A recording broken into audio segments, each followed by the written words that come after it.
हृदय पर गहरा घात है। श्वास नलिका भी अवरुद्ध होती जा रही है। फिर क्या होगा?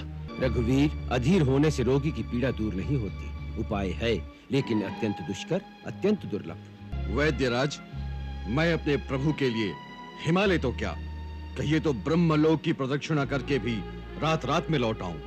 आप वो दुष्कार्य बताइए तो सही।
ओह, वैद्यराज, वैद्यराज, क्या कुछ आशा है ना?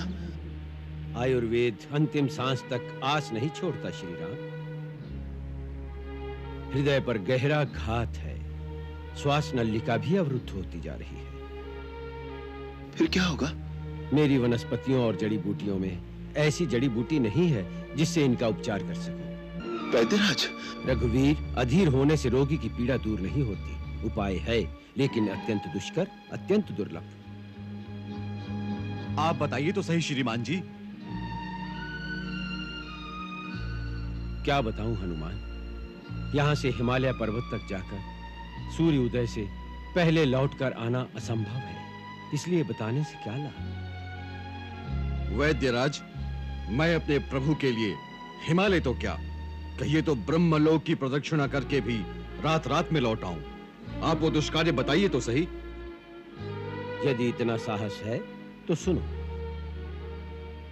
कैलाश और ऋषभ पर्वत के बीच दैवी औषधियों का एक महापर्वत है।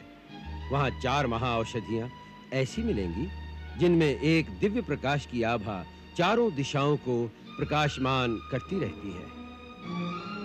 उनके नाम हैं विशल्यकारिणी, स्वर्णकारिणी, संधानी और मृत संजीवनी।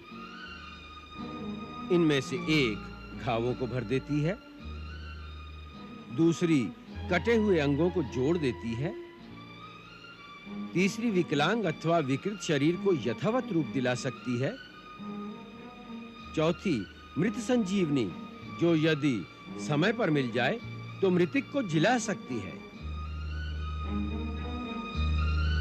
इसी दिव्य औषधि की इस समय आवश्यकता है, परंतु लक्ष्मण के पास केवल 1 रात का समय है, इसलिए यह कार्य सूर्य उदय से पहले हो जाना चाहिए। तभी इस उपचार का लाभ हो सकता है, अन्यथा लक्ष्मण के प्राण बचाना असंभव है।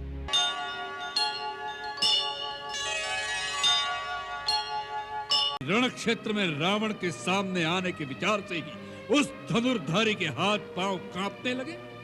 जिसकी प्रिय पत्नी को कोई हर के ले गया हो, उस शत्रु के लिए इतने महीनों से उसके रक्त में प्रतिशोध की कोई ज्वाला नहीं भड़की, तो फिर वो क्षत्रिय का रक्त नहीं होगा। सीता कोई भिक्षा में देने वाली वस्तु नहीं है। ऐसे अनमोल रत्न को तो अपने बाहुबल से जीतना पड़ता है। मैं आपके हित के लिए आपको यही परामर्श देने आया हूं कि यही एक ऐसा क्षण है जब आप चाहे तो श्री राम से क्षमा मांगकर उनकी शरण में चले जाएं। श्री राम की यह आन है कि सच्चे हृदय से शरण में आने वाले के दोषों को नहीं देखते। जिसने शरण में आकर पुकारा कि मेरी रक्षा कीजिए प्रभु, मेरी रक्षा कीजिए, ऐसी आर्त पुकार सुनते ही प्रभु अपने शरणागत को अभय प्रदान कर संसार के समस्त दुखों से मुक्त कर देते हैं। उनके बाणों में तीनों लोगों को एक साथ भस्म कर देने की शक्ति होते हुए भी वो एक सच्चे वीर की भांति दया को नहीं छोड़ते। इसलिए आप मेरी मानिए, इसी समय गले में कुल्हाड़ी डालकर और दांतों में तिनका दबाकर अपने समस्त कुटुंबियों के साथ श्री राम की शरण में जाकर माता जानकी को बड़े आदर के साथ उनके पति को लौटा दें। श्री राम ऐसे उदार और कृपालु हैं कि आपके क्षमा शब्द कहने से पहले ही वो आपको क्षमा कर देंगे। अच्छा, हमारे क्षमा मांगने पर वे हमें क्षमा कर देंगे, इस बात का तुम हमें विश्वास दिलाते हो? हम सीता को लेकर अपने कुटुंब सहित दांतों में तिनके दबाए उनसे क्षमा मांगने के लिए इतनी दूर उनके शिविर तक जाएं और वे हमें क्षमा न करें और बंदी बना ले तो सारा जग हम पर हंसेगा। इस बात का विश्वास हमें कैसे हो? महाराज रावण, प्रभु पर विश्वास रखना ही पड़ता है। जिसे प्रभु पर पूर्ण विश्वास नहीं होता उसे प्रभु की प्राप्ति कभी नहीं हो सकती।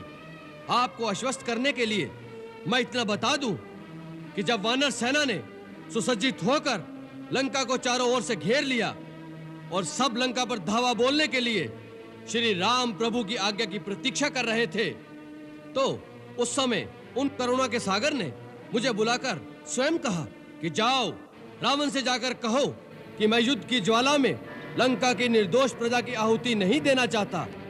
यदि वो जानकी को पूरे सम्मान के साथ मेरे हवाले कर दे तो मैं अभी उसे क्षमा कर दूंगा और लंका से वापस चला जाऊंगा। मैं शांति चाहता हूं। तुम मेरे शांति दूत बनकर महाराज रावण के पास जाओ। यह बात राम ने स्वयं कही? तुम मुझे मेरी सीता दे दो, मैं वापस चला जाऊंगा। मैं युद्ध नहीं करूंगा, मुझे शांति चाहिए। जी महाराज, उन्होंने स्वयं कहा था। यही बात तो हम तुम्हारे मुंह से सुनना चाहते थे। यही बात राम ने कही कि मैं युद्ध नहीं करूंगा, मुझे शांति चाहिए।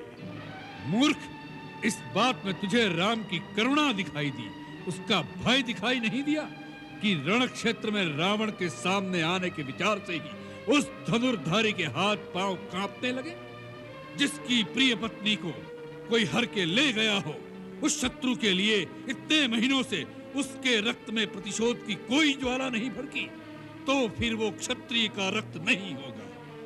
वो तेरा परम वीर जो भिखारियों की भांति हमसे सीता की भीख मांग रहा है, उससे जाकर कह दो कि सीता कोई भिक्षा में देने वाली वस्तु नहीं है। ऐसे अनमोल रत्न को तो अपने बाहुबल से जीतना पड़ता है। माता सीता को उन्होंने अपने बाहुबल से ही जीता था। महाराज, शायद आप भूल गए कि वो शिव धनुष जिसे श्री राम प्रभु ने तिनके की भांति उठाकर तोड़ दिया था, उसी धनुष पर अपने बाहुबल की परीक्षा करने कभी आप भी गए थे और सुना है वो आपसे उठाया भी नहीं गया था।